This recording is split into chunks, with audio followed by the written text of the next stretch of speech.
Welcome back. In today's video, going to be going through 4 polls that have come out in recent days. The first 2 going to be taking a look at this national Democratic 2020 primary landscape. Then I have a state-specific result from Change Research looking at the state of California. Much more important this time around, California is in the earlier portion of the primary process, and they have the most pledged delegates up for grabs. So these candidates are going to be spending a lot more time in California, and it's much more important this go around. And then to close things out, I have some general election matchup numbers from an NBC poll between Trump and some of these upper tier 2020 Democratic hopefuls. So starting off with this week's morning consult numbers, Joe Biden seeing a little bit of a boost from where he was last week. He's up to 32% support, still in first place. Sanders has been very consistent at around that 19% support over the past couple of months in second place.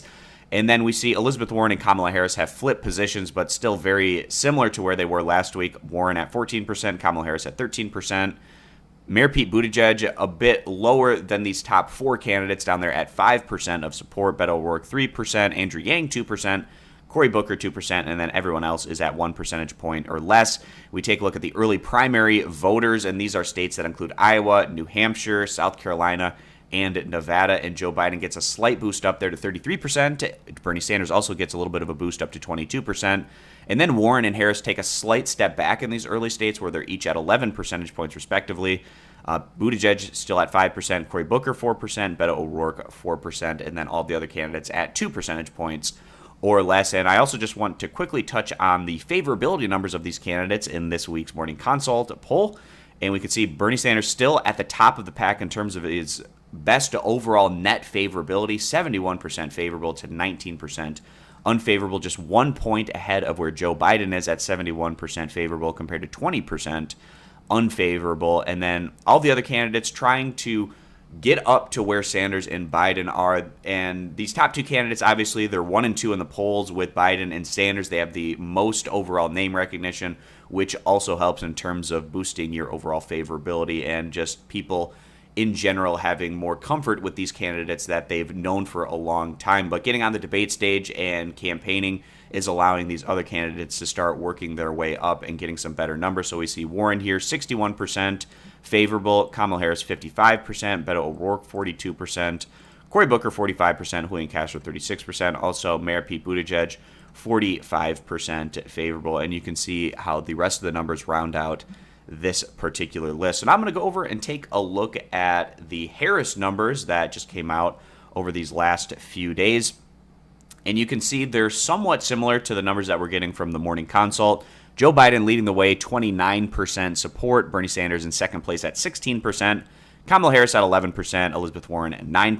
Beto O'Rourke not doing very well for himself, down there at 3 percentage points. And for whatever reason, Pete Buttigieg not doing so hot in this particular Harris poll. It is a relatively small sample size, so you can get these outliers in polls like this where we're seeing 446 respondents, especially for a national result, and then 17% unsure, and that's where these candidates are trying to peel off those numbers to try to boost themselves up.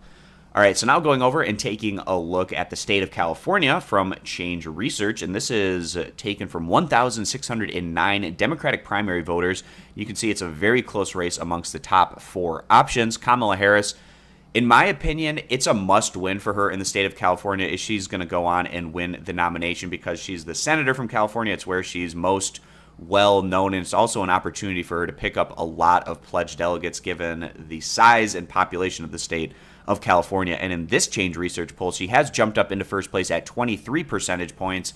We see Elizabeth Warren doing well here at 22%, Bernie Sanders at 20%, and Joe Biden taking a little bit of a step back here from other California polls that we've seen in recent months, in fourth place at 17%. And it's kind of interesting to take a look at the breakup by age demographic, for instance. So if we take a look at 18 to 34-year-olds, this light blue color is Sanders' support, and he's just overwhelmingly doing the best amongst this younger voter age demographic.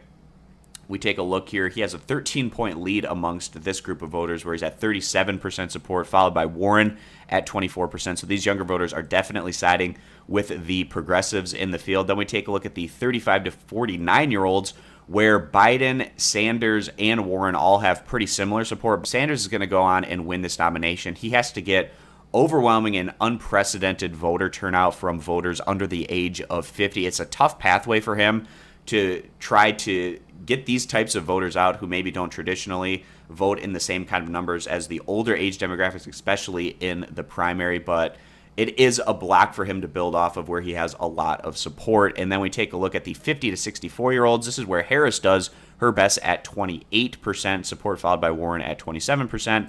And then voters over the age of 65 is where Biden is doing the best at 29%. And then you have Harris at 25 percentage points. So now to wrap things up, I just want to take a look at an NBC Wall Street Journal poll that came out again over these past few days. And this is looking at general election numbers between Donald Trump and these upper tier Democratic hopefuls.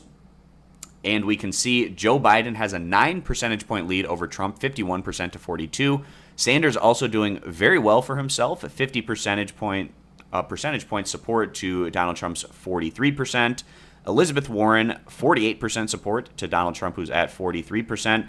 And then Kamala Harris doing the worst of these top four candidates, only a 1 percentage point lead, 45% to 44 percentage points. And again, some of this does have to do with overall name recognition, where Biden, Sanders, and Warren are a bit higher in terms of that particular statistic in comparison to Kamala Harris. But you don't just completely throw these numbers out. They are important, and they're trying to make that case, at least these candidates at the top like Biden and Sanders, that they're the strongest option to go up against Donald Trump, given the fact that they pretty much consistently do the best in head-to-head matchups nationally, as well as in very important swing states, in contrast to other candidates like Elizabeth Warren sometimes, as well as Kamala Harris. So that's going to wrap this one up, guys. Those are the full 4 polls I wanted to touch on.